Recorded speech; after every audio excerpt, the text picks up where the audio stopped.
Good morning. Welcome to our I Work NC Career Connection Speaker Series. Today we're glad to have with us Mr. Darrell Kain. He's led many partnerships, development, and STEM initiatives with prominent companies and foundations across North Carolina and nationally. He has held a senior level position at organizations such as the NC Department of Commerce and Project Lead the Way. He is currently the development officer for a K-12 STEM program at NC State University. He received his undergraduate degree from the U.S. Military Academy at West Point. He served as an Army officer at Fort Bragg, where he was promoted to captain's rank. He's married to Beverly Kain and has two beautiful daughters, Monica and Sydney. He's an active member in his community as a volunteer for Hope Worldwide and a board member at Explorers Charter School in Raleigh. So welcome, Mr. Kain, and I'm going to turn the screen back over to you. Great. Well, good morning. It's so glad to be here and to share a little bit about my background and just some of the opportunities that are in K-12 education. So, look forward to the discussion this morning. So just, just as the introduction, I'm just going to kind of give you an overview of what I'm going to talk about today and just share a few things about my background and some of the success I've had, and just hopefully this will be helpful to the audience members that are listening. So here's a quick overview. I want to just kind of give you a quick career overview of myself, a little bit about the job outlook and the education field, some ideas if you are an aspiring educator, sort of how to get into the field, some ways that you can kind of look for different opportunities, and then I'll list a few resources as well. So that'll be our time together today. So as was mentioned, I'm the Assistant Director of Development for the Keynote Fellows Program for Teacher Leadership at NC State University. Wow, that's a mouthful. But really excited. I've been there for about a year and I've done several different roles in either K-12 education or workforce development over my career. So as was stated, I also went to West Point, so the premier military academy of the service academies, and finished with an engineering management degree way back a long time ago in the early 90s. So my background is really around, I would say, non-traditional education. So I've never really been a classroom teacher or a principal or administrator, but I've done a lot of different types of education partnerships and program management outside of the classroom through various nonprofits and government entities. So I'll share a little bit about that and kind of how to get into those kind of roles. So here's just an example of some of the things I've helped to set up in the past and we're currently setting up. So you can see the pictures here where we have a picture of a couple of teachers working on a robotic surgery simulation unit down in Orlando, Florida. So I basically helped to set up that event. They have a place called the Nicholson Center in Orlando where they do really kind of robotic surgeries for people across the world, the people traveling for these surgeries. And so I was able to set up a visit for teachers to come in and see this, and also some follow-up opportunities that they have with their classrooms.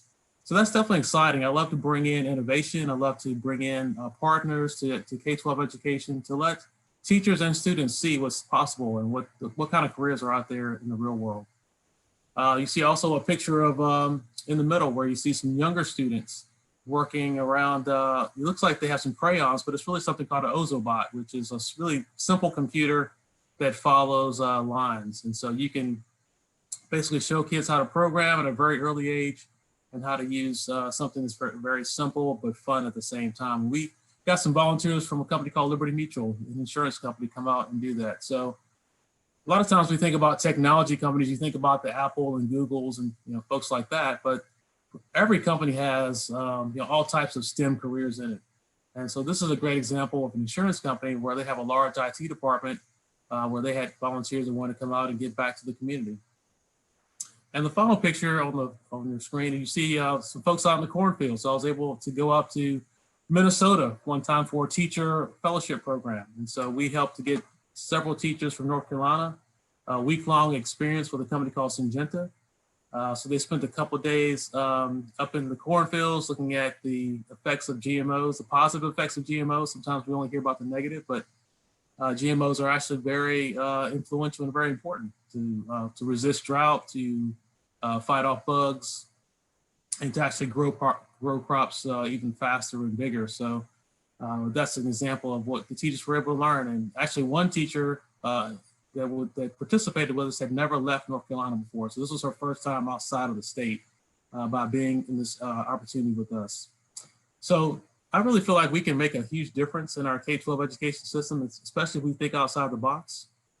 If we really give teachers and students some interesting and innovative opportunities to learn and to grow. And we need people like myself and others that are have some background and interest in this area to make these type of partnerships happen. So the other thing I really like about what I do and what I've been able to do is that there's a lot of autonomy to kind of dream big and to come up with some of your own programs. And so here's just a couple examples of programs that I've basically either dreamed up or started or initiated for two different demographics here. So you'll see one that's black and white. It's called the Innovation Challenge. So that was for high school students. And we basically did a contest across North Carolina for small teams of high school students to come together for an innovative idea that would affect their community relating to food or healthy choices. So we had teams from across the state to compete. We basically had industry partners to review their submissions, and then they finally came in for a finalist round where they pitched in front of a group of industry partners, and a team out of Johnson County actually ended up winning the competition. And their idea was basically to take food that was couldn't be sold to the normal supermarket food chain and to figure out ways to get those to needy people and using technology. So if you give students an opportunity to really make a difference in something that relates to the real world, they'll really achieve and really learn and grow during those opportunities.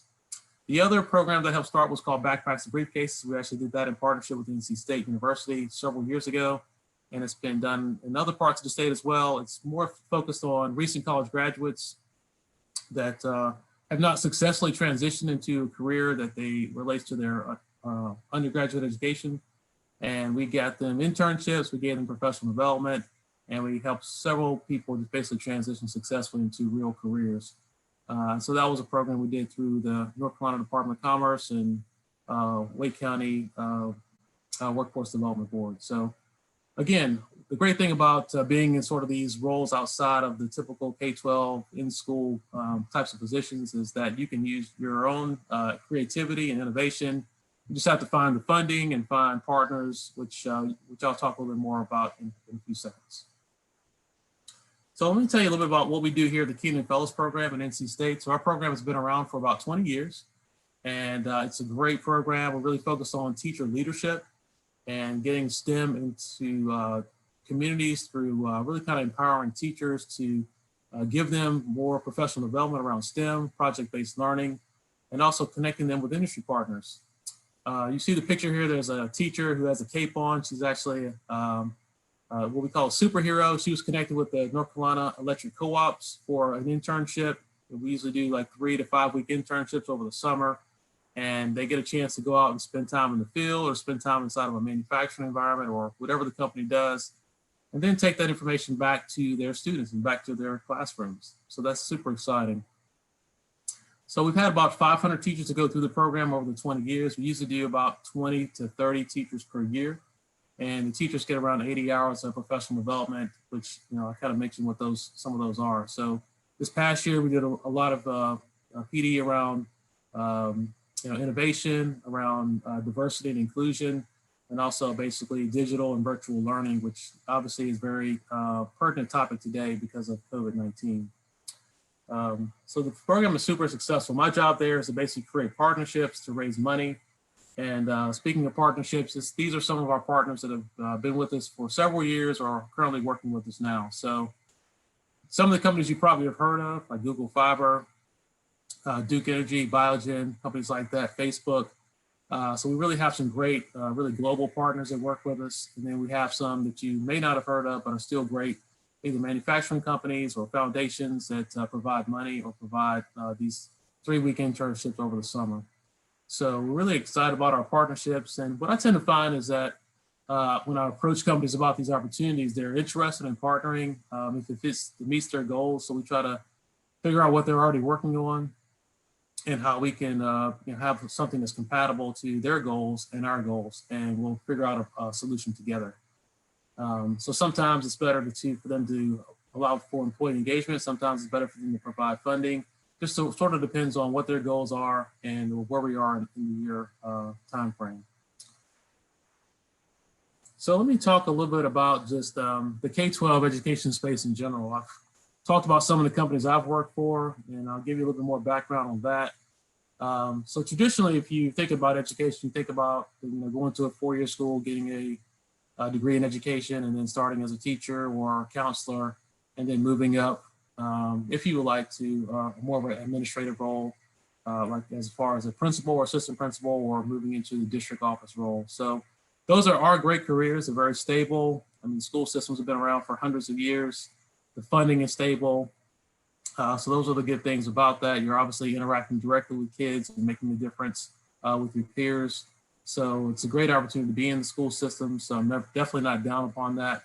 But I do think there's also growth outside of the school system, which I'll talk more about here. So you can see basically over the next 10 years or so, there's going to be a huge growth in the education market. And you can even think about how we've had to change and pivot over the last year with COVID-19, really going to virtual learning and lots of different changes.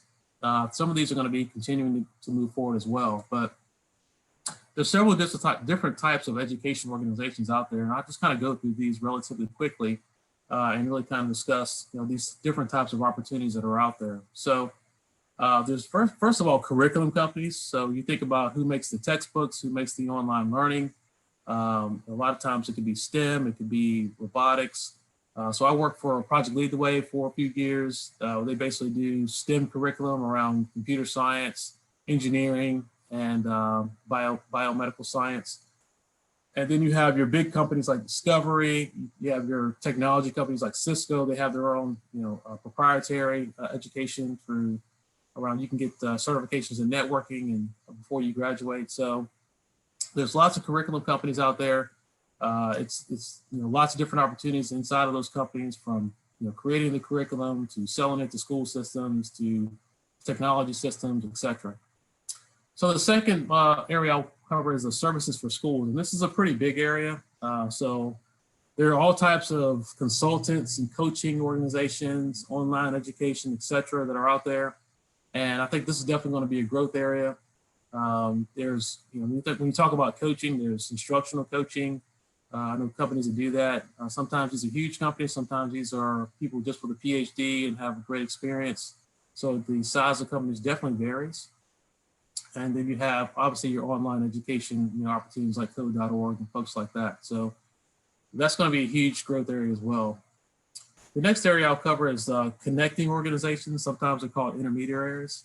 And basically it could be anywhere from a national organization that basically brings people together, thought leaders. They hold conferences, they hold events, or they'll connect people. So there's organizations like Wake Ed Partnership here in the Triangle area that do all kinds of different opportunities for kids and for teachers, but really kind of focus on the local school district. You have other organizations out there that are more student focused, like your HOSA, your FFAs, your DECAs.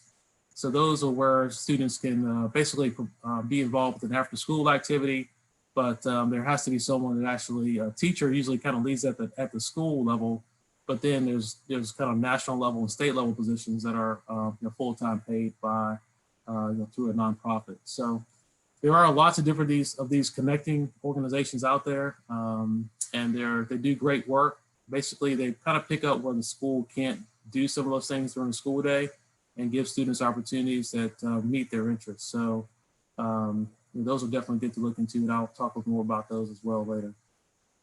There's also technology companies out there. So you think about, we're doing Zoom today. So Zoom is in the education field, obviously.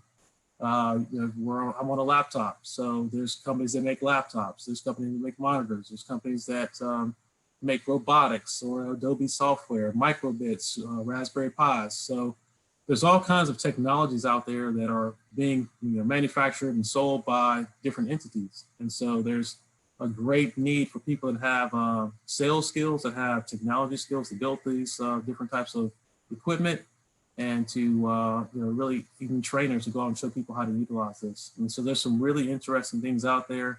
If you ever heard of a company called Beta Box, they have basically a shipping container that they'll ship out to your school, and they have all types of 3D printers and robotics and different kind of games out there. So that's just one example of these kind of technology organizations that are making a huge difference for our students and for our schools. And lastly, I'll cover kind of the topic of learning centers. And so it's pretty broad category. I've done some SAT prep in the past and really kind of help students to prepare for the SATs. So that's kind of a small person business. There's people out there that help students to get prepared for college applications. I think it's CollegeWise is an organization that I'm familiar with. There's companies that help with homework. So basically anything that kind of helps students to be more prepared, museums, informal education. There's a lot of different opportunities out there in those areas as well. So what I would say is basically figure out what your interests are, what your skill level is, and then really kind of, if you really want to get into this industry, kind of really go after exactly what you want to do in one of these types of organizations or companies. My background, I didn't go into in a lot of detail earlier, but basically I grew up in Lynchburg, Virginia, which is a relatively small town, but I was really interested in education. So I went to a magnet school or government school for my senior year in high school, really learned about project-based learning. I was taking community college classes as well, and then was able to go to West Point after that and really focus on engineering and management. So I basically, during that time, also had an internship at a communications company, radio communications. They did technology. And then even while I was at West Point, I did a couple of internships for the Army in different locations around like software development. So I think what I've basically done over my career is found things I'm really interested in and good at, and really kind of focused my efforts there. So, that's just an idea of how you can move forward in your career as well. So let's talk about kind of different types of jobs and what kind of education is required for these types of jobs. And we've kind of covered these a little bit, but program management is obviously when you're managing a program or you're leading an organization or leading part of an organization. Usually from the education field, you need a master's or a PhD. I've done some of this with a bachelor's degree, but usually like your leaders are going to be someone with an advanced degree. So they're leading people, they're coming up with, ideas, they're looking at the finances. So they kind of have to be broad background to be successful in those roles. So the area I've really kind of focused on is the second one, development, fundraising, sales, grant management. And you have people with bachelor's or master's degrees that work in this area, but it's really kind of building those relationships outside of your company or organization. So it's having those conversations, it's sales, it's building relationships, and just kind of giving people a vision of how we can work together and how we can solve a problem within their school or district or state or nationally. And so I really like interacting with people. I like, networking and getting to know people and letting them get to know me, and just kind of brainstorming how we can solve problems together. So that's kind of the area I focused on for the most part. The next area is curriculum development. So obviously it's kind of making the curriculum for some of those organizations I spoke about earlier. Usually you're looking at a master's level person, sometimes bachelor's, but someone that's really kind of very detailed, that wants to have a clear thought process of how to move a person from A to B to C, going through the information, but also making it engaging. So it's not just obviously like the fill in the blank type of or multiple choice type of development, but you're really thinking how do I use videos, how do I use discussion questions, what content needs to be read, what videos need to be watched. So it's really kind of a well-rounded person that knows how to move people through taking an idea and making it their own. The next area is technology area. So I'll cover this a little bit. So, all the different types of technology that are out there, from computers to robots. Someone has to design and manufacture, all these different technologies. So, that's a very wide range. That's even outside of the education field. So it can be anyone. Basically, if you can do the skill, and almost sometimes it doesn't matter what credentials you have. If you know how to program, or if you know how to build a robot, etc. Your education credentials aren't as important sometimes if you actually know how to build or make it happen. The next area is around marketing and social media. So this is a huge growth area. You think about just all the different platforms that are out there. I know our students are on TikTok, which I'm not sure if there's any practical applications for that yet, but Facebook started as just basically as a communication for college students to kind of share pictures. And you think about Facebook today, it's huge. It's used for business, it's used for politics, it's used for pictures and for discussions and for arguing and for anything you can think of. Facebook is being utilized. So think about Twitter, through Facebook, your LinkedIn's, and then just all how things look as far as the marketing and the communications piece. So we need great graphics, as far as logos, pictures, etc. So all that kind of comes into the marketing and social media. So that's a huge area. Because whenever I basically give a presentation, I use like a PowerPoint. If I send a document, it has graphics on it, has pictures, it has to look good. And so I don't create that myself, but we have someone on our staff, and all the companies I work for, there's always 2 or 3 people that work on these different types of communications and social media. So those are huge roles, and they're in every type of company that's out there.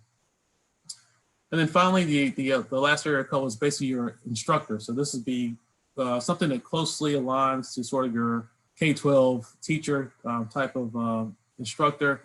But there's obviously instructors outside of that. I mentioned SAT prep earlier. And then you have, all types of instructors from community college to university professors, et cetera, or people that kind of work in the education space outside of the classroom.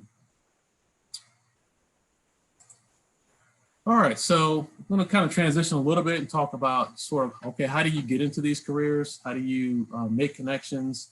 Where do you start? Again, I will go back to first, what is your interest? I think about just some of the things I've been able to do and be around. So one experience I had was in high school. I volunteered for this program called SOTA, which is Students Organized for Developing Attitudes. And it was basically high school students mentoring middle school students and talking about kind of staying away from drugs and alcohol and risky behavior. And it makes a huge difference if you have, if your parent tells you that as a middle schooler, you may or may not listen, but if a high school student tells you, you're probably going to listen. So I've always had a passion about giving back, making a difference, making a connection for young people. Also, when I was in the military, we had a lot of training that we did as far as around communications. And the first GPS actually came to the military. So I was involved with training folks on our base on how to use, your GPS systems. It was a lot larger, a lot less, I guess, accurate back then. But we had the first GPS systems, and I trained, lots of people on how to use those. So I've always had a passion for training, a passion for education, and so I've tried to find ways to utilize that out in the real world. So I mentioned earlier around, there's different types of clubs that are out there. If you're a student, I would figure out what you're interested in. If it's marketing, then that would be the DECA organization. If it's something around farming or agriculture, that's FFA. If you're interested in healthcare or pharmaceuticals, life science, there's HOSA. And so these are after school organizations that you can basically be involved in. And they have weekly or monthly meetings. They have competitions. They have all different types of activities where you can do things with your peers, and also go to kind of state level, and national, and sometimes global competitions. So there's lots of these career and technical student organizations that are out there that you can be involved in. The second thing I'll mention is that most schools have some type of business advisory board, and I've been on several of those throughout my career. Just finished up a term at the Panther Creek High School. Was there for, 6 or 7 years while my kids went there. And I was the board chair for several of those years. And so this is a group of business partners or education partners that come together once a month or so and kind of discuss how they can support the school. So we set up events, all kinds of events. We did like a Shark's Tank event. We did kind of a networking event where we brought in professionals and let students meet them. We did some events around financial literacy. So there's lots of different things that a student can do with a school business advisory board. And they're always looking for student members or for ideas how to connect with students. So I'll say that's definitely an opportunity. Then for some of our more art-focused individuals, there's always your art, your band, your chorus, your theater. So those are definitely opportunities not only for your craft, but there's someone has to put these events together. There's the marketing piece, there's the fundraising piece at times. So those are definitely organizations that even if you aren't a STEM person, you can still look for careers that are of your interest area as well. And then finally, I'll say that there's a lot of companies out there that provide technology internships. A lot of companies provide internships in high school and in college, as I mentioned earlier. And so it's just a matter of searching those out and looking for those different types of internships. I know that when I was at Panther Creek, we had a gaming company that hired students and paid them, I want to say like $12, $14 an hour to basically be customer service reps. They would answer emails and phone calls about people on these online games and kind of helping them to figure out, if they have problems. So there's lots of ways to kind of get started in this area. So the other thing I'll mention is just, most of the jobs that I've found or I've acquired is through networking. So basically someone that was connected with the organization or knew someone at the organization. And really that's how most jobs are found. Is you can apply for things online, but that's kind of a black hole, to be honest. Normally you need to connect with someone or know someone at that organization that you're trying to partner with or become an employee at. So networking is hugely important. And so there's different ways we can do networking. Obviously with COVID-19, there's not as much face-to-face right now, but there's still online networking through like organizations like LinkedIn, where you can have a profile and connect with people online and kind of find out their interests, and you can share your interests. But back when we were having different types of events, I would go to different conferences and things of that nature, and just whoever you're sitting beside, just strike up a conversation. Or if you're, after someone speaks as a keynote speaker, you can always go up and talk with them, share your contact information, say I really enjoyed what you said, and this is kind of what I was thinking. I think we could connect in this way. And most people will try to figure out a way to help you to reach your goals if if you're kind and sincere about what you're sharing. So I would say network is hugely important, and it's a great opportunity to kind of move your career forward or help someone else. And that's typically what I like to do, is that even if I talk with someone, they don't have something that's going to help me, if I can help them, I still try to move forward and try to make the connections for them, or give them a connection or invitation, etc., so that they can move forward on to meet their goals. So it's a give and take. So don't just feel like you need to go and try to get from people, but basically give and get when you're doing networking. And I would say just be honest and just talk with people about kind of what you're interested in, like especially if you're job hunting.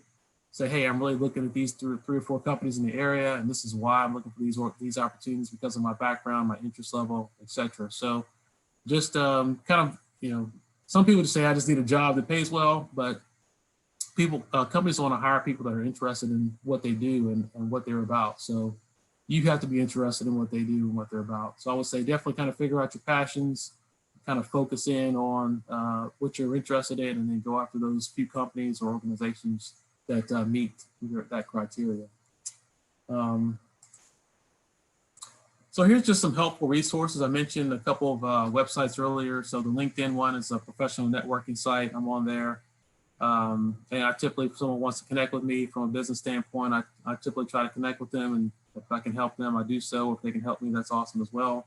There's job openings that are listed on LinkedIn as well. So that's a good site to look for jobs.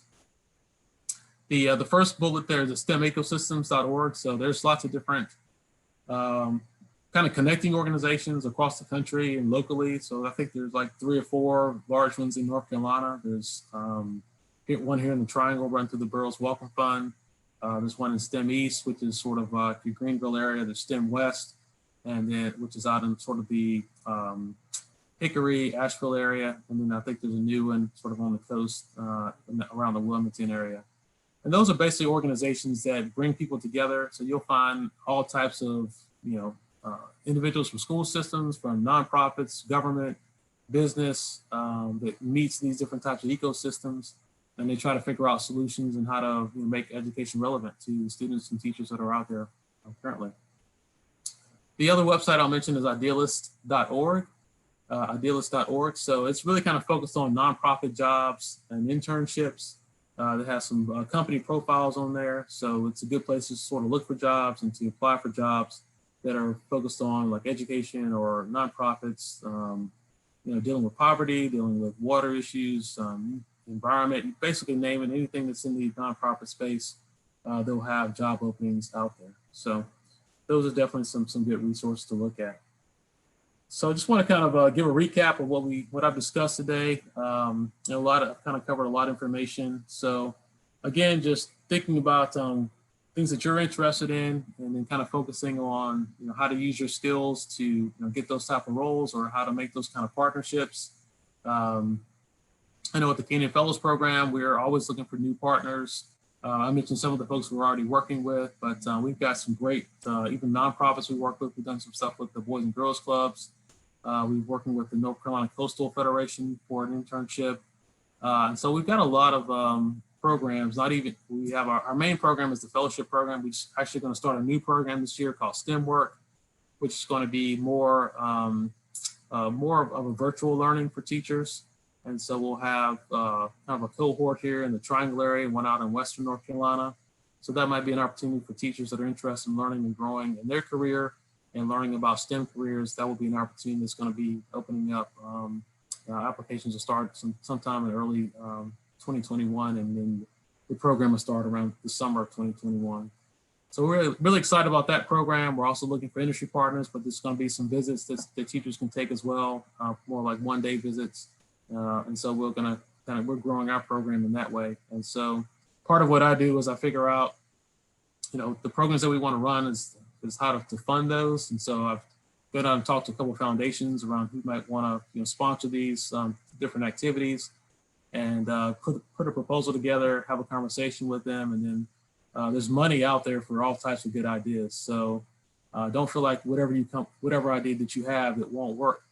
Don't just assume it's going to work or won't. Will not work, but go out and talk to a foundation and tell them what you're looking at, and they'll give you some honest feedback if that's something that they'll fund or not fund, and looking at their goals for these different opportunities that are out there. So I really appreciate your time today, and I'll just kind of stop there as far as presenting. If there's any questions that I can answer, we'd love to share any answers I can with you, but I appreciate your time to listen to me share about my career in education that's outside of the normal K-12 environment. Thank you, Mr. Kain. Those were just great examples, thoughts, advice, and thank you for sharing your personal experience and how it was a non-traditional type path in education. So we appreciate all that information. I had a question. I loved the Innovators Challenge that you did, and the Backpacks to Briefcase. Love that title. Do you know if that opportunity is still available, or do you know some other opportunities students might seek out to join these competitions? Yeah, I think those are ones in the past. So I don't think that those particular ones are currently available, but I know that there are some organizations that are still doing these contests. I have to think of the name. I have to maybe send you the information after the call. Got a friend of mine, Jay Cork, that runs a coaching organization, and they're doing some kind of online contest for students across North Carolina, but I can't think of the name of it off the top of my head, but I can send that to you after the call. Thank you. I know that NCBCE is doing Ready, Set, App, and I think it closes November the 30th because we have a couple students, I think, that are interested in that. So these are just great opportunities for students to work towards a goal, and so it's a good way for them to get some practical experience. And I loved all these real world experiences that you put in. I know students right now are applying to colleges and they're applying for scholarships. I know I've written some recommendation letters for some scholarship and college applications. What advice would you give to students? Because I know you have seen both sides of it as someone applying, also as someone probably being in on those interviews. What kinds of skill sets should they work on when they're working towards, one, writing their essays, answering those questions, and also doing interviews? Yeah, that's a great question. I would say most people maybe don't value themselves or their skills as much as they should. So a lot of times we're not as confident as what we ought to be. So I would say number one, be confident in whatever background that you have, whether you are a straight A student or if you are a straight B student, or if you're interested in robotics, or if you're more of a art theater person, whatever you've already done, be proud of that and be willing to kind of talk about that through your essay, and just be honest of who you are. So don't basically try to put on an air of something that you're not in your essay or in your interview. Just be open and honest about who you are and be confident about the things that you've done. So I've seen students, it doesn't matter exactly what their GPA is, or kind of, I've seen people with great GPAs that have gotten into top tier schools, and I've seen people with mediocre GPAs and mediocre test scores and still gotten into great schools because of their passion for a particular area. So I would say that just don't underestimate your value and what you have to what you can bring to the table, because everyone is unique and everyone has something of value that they've already invested in, whether it's sports or some type of education focus or whatever. Just be confident in what you have. And so another thing I think I'll say as well is definitely get some help on those, especially your essay. I've reviewed lots of essays for people that I know, or people at the schools I'm associated with. So get someone to review your essay and get some ideas. And then also just do some interview prep. Just like when you go for a job interview, you don't walk in there without knowing anything about the school or the organization. You want to basically go in prepared. So do your research when you're doing an interview, find out who you're talking with, what is their background, what are some of the things they've been successful at, what are some of the things this university is known for. Basically, you want to go in saying, hey, I really want to be a part of this university because of X, Y, Z, because of my background. I think it would be a great match, just like you would in a job interview. So go in there prepared, go in, just confident. And also with your essay, just make sure you have somebody working with you on that. I mean, you can actually, you can get someone in your peer group, or you can, go the professional route and pay money for someone to help you with your essay. So, wherever you want to land on that is a good idea. That is some wonderful advice, because we know that whether we're students or even adults in a professional capacity, that is good advice for all of us. So thank you. Mm-hmm. It sounds to me like you knew early on that you wanted to do something in the STEM field, and I'm sure it's changed a lot even in the time period that you've been in it.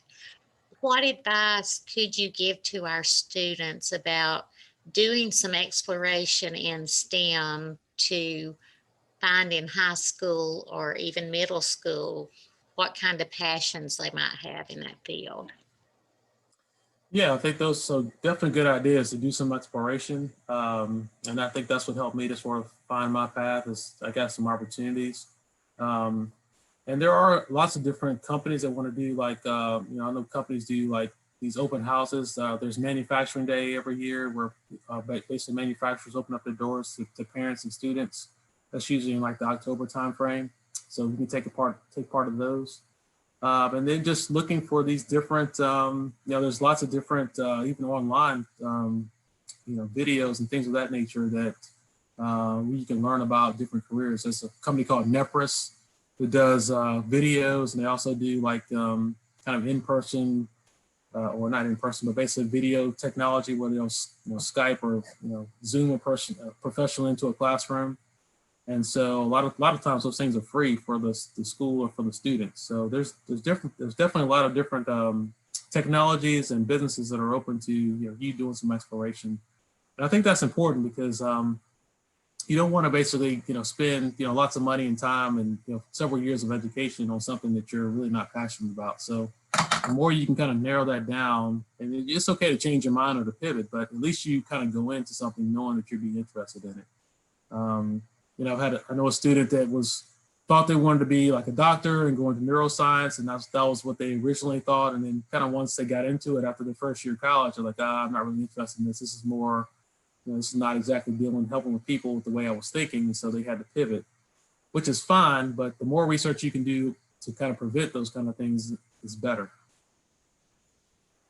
That is wonderful advice because it helps us narrow down what we want to do. And I think a lot of times students think they also want to be a doctor, and then they realize, oh, I have lots and lots of years doing this. So Mm-hmm. I think they also have to match that, the time they invest in it, plus what they really want to do. So thank you for that great example. You have a military background, and then you've worked in government, and you're in the university system right now. So you have a lot of different perspectives. So could you touch a little bit about, even in a non-traditional way, that students can look for, even getting college paid for through maybe even the military? Could you touch a little bit on that background that you have? Yeah, so yeah, there's definitely lots of ways to kind of finance your education without taking on loans. So, like for example, all the service academies, including West Point, there's no tuition. It's all paid for through taxpayer dollars. So I basically graduated with no college debt. Obviously, those are sort of your premier organizations, but just if you join the military out of high school and you spend 2 or 3 years in, there's uh, basically the different funds that they'll provide for you to go to college while you're in the military or after you get out the military. So you can enlist and do that as well. The other thing that's really popular now are apprenticeships. And so an apprenticeship is basically like an internship, except I would say it's more of a commitment where you are an apprentice at a company for a couple of years, and a lot of times you're going to community college at the same time and working at the same time, but they're paying you like a full-time salary, and they're usually paying for your community college degree, and you're getting work experience as well. And so I think that's one of the growing trends that's out there. I would definitely look into if you just Google apprenticeships, or there's leaders at the North Carolina Department of Commerce and the Department of Labor that work with companies that are doing apprenticeships, so you can find out more of those opportunities. So there's definitely lots of ways to kind of finance your education outside of just paying for it yourself, which I highly encourage people to look into those. So military apprenticeships, and then I think just you think about there's lots of these different online courses that you can take, these what they call MOOCs. And so sometimes you don't actually get the college credit, but you can take a college course and get the information. So that's really what the goal is having a degree is nice, having a certification is great, obviously. But if you get the information and you get the learning of how to program or how to learn about a different field, you can start your own business. You can do your own consulting. So you don't necessarily have to be a 4-year or 2-year college graduate to be successful. There's lots of ways you can be successful, with or without a college degree. But obviously, I like education. I'm definitely promote it, but don't feel like you have to go pay $100,000 to get a 4-year degree. Thank you for that wonderful example too, because lifelong learning, we know, is so important to whatever we're doing, and it also makes us better as just individuals. Mm-hmm. We've been talking a lot about, this is International Education Week, and language, cultures, and knowing about different ones. Can you touch base a little bit about that, even in your work as private, public, and even the military sector, that the importance of having maybe some of these skill sets in even language or cultural backgrounds? Yeah, that's a great point. I probably should have mentioned that earlier. So, just for myself, I took 4 years of high school Spanish. So I still know some Spanish. I took a year Portuguese in college, and then over the last few years, I've been taking a few Mandarin classes. So I can basically say a few words in those 3 languages, and a lot in Spanish, actually. So I think that's very important because we do live in a global world. Most companies, if you're talking about a larger global company, they have operations across the globe. You know, just with our supply chains, you're basically, you don't have an organization that's worldwide. You're buying stuff from, you know, from across seas. So actually, one of the companies I worked for before I got into the education field, we dealt a lot of with things from China and also from France. And so it's very different cultures you have to get used to working with, and sort of the time zone difference is a thing as well. So I think it's definitely good to look for opportunities to grow your knowledge around other people. You know, we've actually hosted a foreign exchange student at our home for a year as well. So I'm definitely, you know, all about that. So any opportunity you get to know someone from another culture or to immerse yourself in their culture, I think it's definitely worth it because you understand really how to communicate with people. You understand how to value the strengths of other people and their kind of ways of doing things.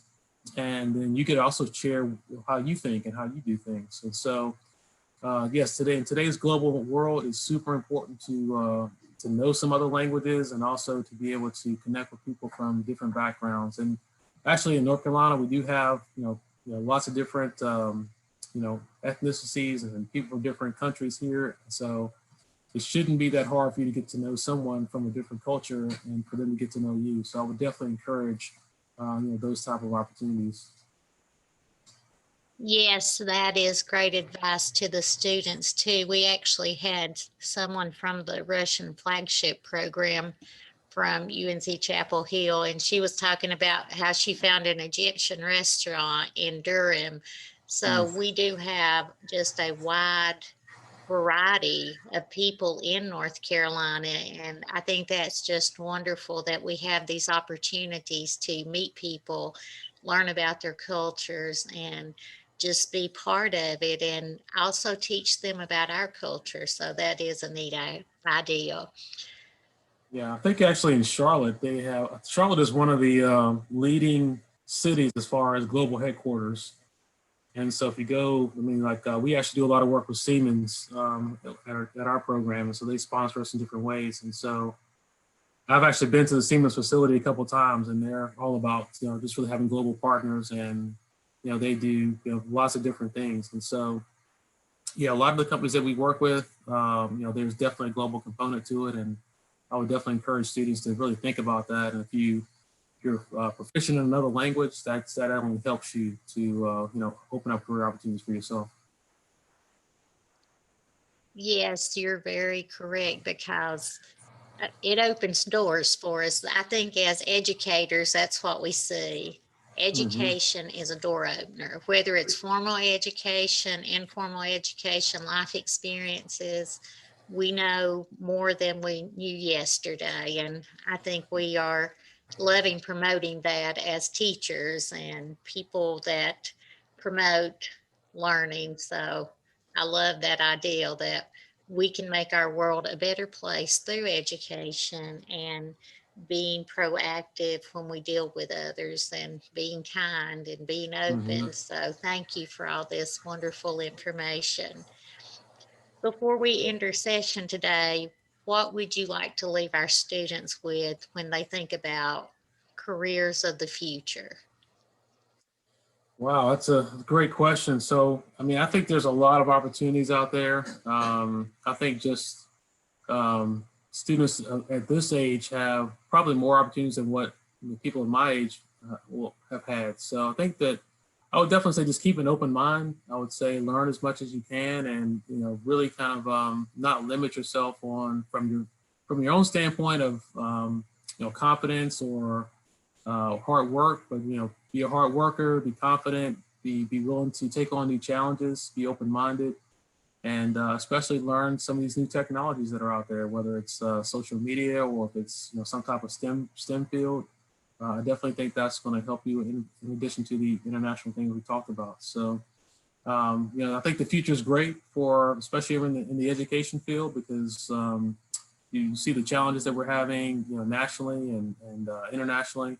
And we really need people that have a strong educational background and people that are learners and people that can communicate and get along with people well. That's going to be what's going to make us successful in the future. So thanks for letting me share today, and look forward to helping any way I can with you guys in the future. Well, thank you, Mr. Kain, for taking your time on this Friday, and we appreciate it so much. And you have a wonderful day, and we wish you well in all your ventures that you do there at NC State. Well, thanks so much. All right. Thank you. Take care. Okay, you too. Bye-bye.